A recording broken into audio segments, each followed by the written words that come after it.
శ్రీశైలంలో ఆ తల్లి శైలపుత్రిగా మనకు పాడ్యమి రోజు దర్శనమిస్తారు. శైలపుత్రి దుర్గ అమ్మవారు నవదుర్గ అవతారాల్లో మొదటి అవతారం శైలపుత్రి అవతారం. మరి శైలం అంటే కొండ, పర్వతమైన హిమవంతునికి జన్మించిన అమ్మవారు కాబట్టి ఈమెకు శైలపుత్రి అని పేరు వచ్చింది. ఈ అమ్మవారు శివుని భార్య. ఈ అమ్మవారి తలపై చంద్రవంక ఉంటుంది. కుడి చేతిలో త్రిశూలం, ఎడమ చేతిలో కమలం ఉన్న ఈ అమ్మవారి వాహనం వృషభం. ఆయుధంతో సహా సాక్షాత్తు పార్వతీదేవి అవతారమే శైలపుత్రి దుర్గ. మహిషాసురుని సంహరించేందుకు యుద్ధంలో మొదటి రోజు పరాశక్తి ఇలా పార్వతీదేవిగా వచ్చింది. కాబట్టే నవరాత్రులలో మొదటి రోజు శైలపుత్రి దుర్గాదేవిని కూడా ఆరాధిస్తారు. మరి ఈ శైలపుత్రీదేవి పురాణ గాథ. నవదుర్గల్లో మొదటి అవతారమైన శైలపుత్రి దుర్గ పర్వతరాజు హిమవంతుని కుమార్తె. తపస్సు ఆచరించిన ఆమె శివుని భర్తగా పొందింది. ఈ అమ్మవారిని పార్వతి, హైమవతి అని కూడా పిలుస్తారు. బ్రహ్మ, విష్ణు, మహేశ్వరులకు శక్తులను కలిగిన ఈ శైలపుత్రి దుర్గాదేవి వృషభ వాహనంపై తిరుగుతూ ఉంటుంది. కుడి చేతిలో శివుని ఆయుధమైన త్రిశూలాన్ని ధరించి ఎడమ చేతిలో కమలం పట్టుకుంటుంది. పూర్వపు జన్మలో ఆమె దక్ష ప్రజాపతి కుమార్తె సతీదేవి. తండ్రికి ఇష్టం లేకపోయినా నిత్య శివకుటుంబిని అయిన ఆ అమ్మవారు శివుణ్ణి వివాహం చేసుకుంటుంది. ఆ కోపం మనసులో ఉన్న దక్షుడు పెద్ద యజ్ఞం తలపెట్టి శివుణ్ణి, సతీదేవిని ఆహ్వానించాడు. పుట్టింటిపై ప్రేమతో పిలవకపోయినా అక్కడికి వెళ్ళిన సతీదేవిని అవమానిస్తాడు దక్షుడు. నిరీశ్వర యజ్ఞం ఎప్పటికైనా నాశనం అవ్వక తప్పదనే హెచ్చరికను లోకానికిస్తూ అవమాన భారంతో కాలి గోటితో అగ్నిని సృజించి అందులో దూకి తనువు చాలిస్తుంది సతీదేవి. తనను దాక్షాయణి పేరుతో కీర్తించవద్దని, అలా పిలిచినప్పుడు వెంటనే దక్షయజ్ఞ వినాశిని అని పిలవాలని శాసించి అంతర్ధానమవుతుంది. ఆ తరువాత తిరిగి శివుడిని వివాహం చేసుకునేందుకు మేనక హిమవంతులకిచ్చిన మాట ప్రకారం వారికి కుమార్తెగా పార్వతీగా జన్మించింది అమ్మవారు.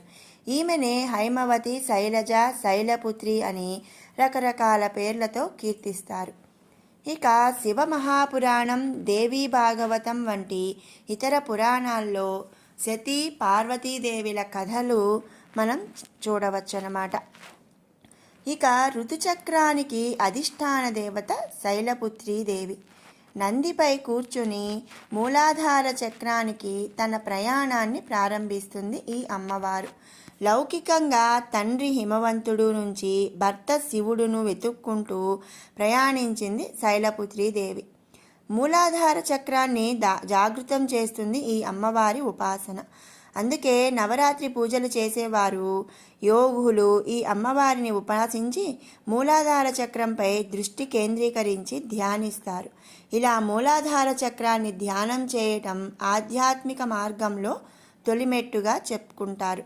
ఇదే యోగ సాధనకు ప్రథమమైనది. శైలపుత్రీదేవి మూలాధార శక్తికి అధిష్టాన దేవత.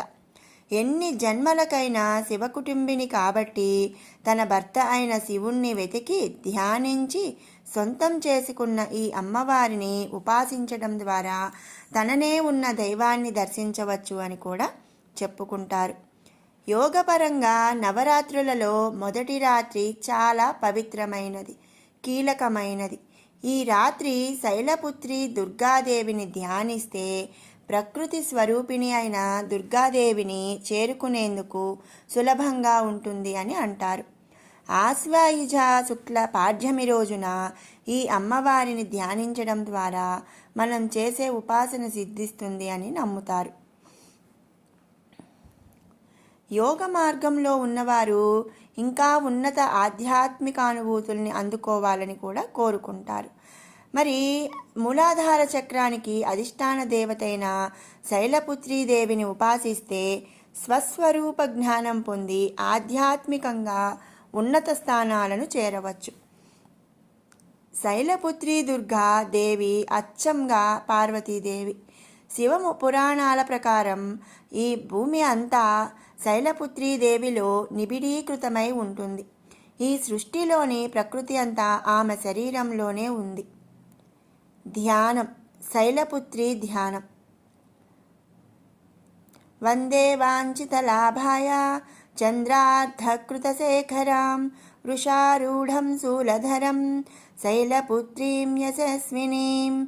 వృషభాన్ని అధిరోహించి కిరీటం చంద్రవంకను ధరించి యశస్సు కలిగి భక్తుల మనఃవాంఛలను తీర్చే మాత శైలపుత్రి దుర్గాదేవికి నా వందనం అని నా వందనం అలాగే నమస్కారాన్ని అర్పిస్తున్నాను అని ఈ శ్లోకం యొక్క అర్థం.